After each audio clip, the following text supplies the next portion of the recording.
Mel, you've joined us quite recently and sold both your clinics, Belconnen and Gundaroo, to the Vet Central group.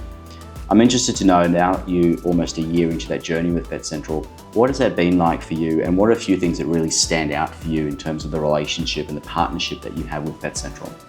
Yeah, so nearly a year in, and the thing that stands out most to me is it still does feel like our practice. We have the support of Vet Central, so I can say, hey, we want to run a marketing campaign about this, and marketing will help me out, or obviously all the APAR processing, timesheets and everything, that's all been taken off my plate, so that's really cool. But day to day, I still feel like, so my husband and I started the practice together. He's the vet, I'm the practice manager, and we still feel like we go in every day and do what we were doing before. For him, I would say nothing has changed at all. He does a lot of complex surgery, advanced imaging, that's all remained the same. So my understanding is that most of the Vet Central clinics are GP clinics.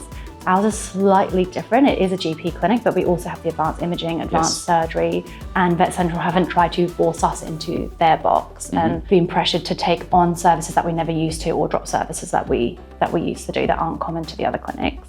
So in all honesty, the big change has been for me as the business manager with all of the extra support. Fantastic.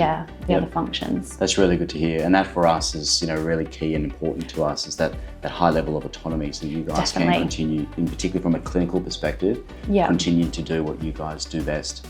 We're not vets, I'm not a vet, so it'd be pointless of me trying to tell a vet how to be a vet.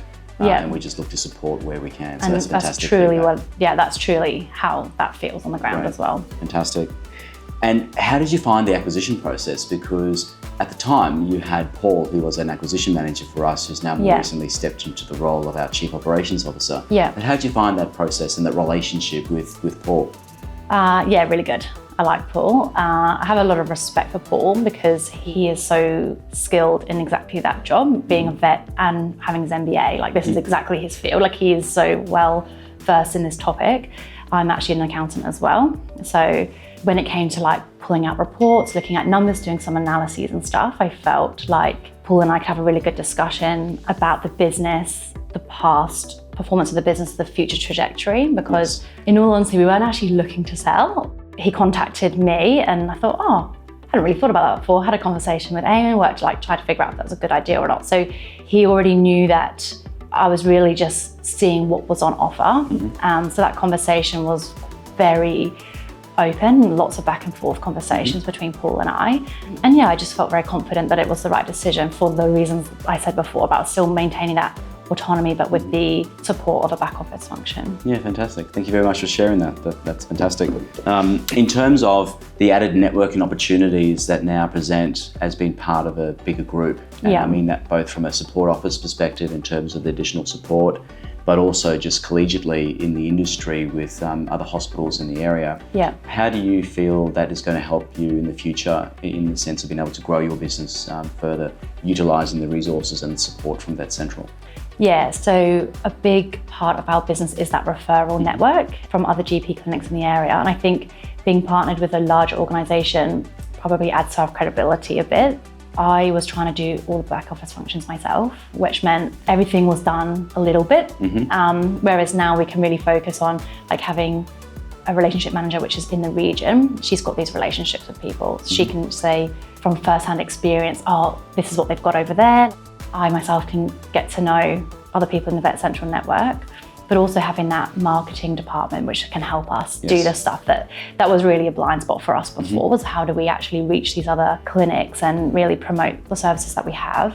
So having a support network where they have experience in exactly this field is really helpful. Yeah, fantastic.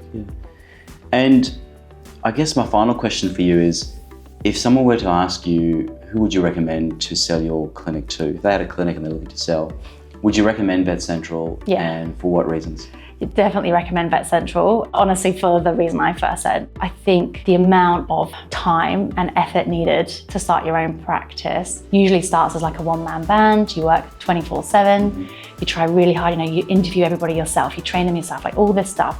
To then, if you are looking to sell the practice, to then have someone come in and start telling you what you're doing wrong or what to do would be quite difficult. Whereas I think the fact that Vet Central offer support without changing your business is quite unique. When you look at the other consolidated groups, I don't think any of them have that level of autonomy. I don't think that's there. It's quite unique to Vet Central. Fantastic. Well, thank you so much for sharing that. And thank you so much for entrusting your business with Vet Central. And we look forward to a long-term partnership with yourself and Eamon. Yeah, lovely. Thanks. Thank you so much.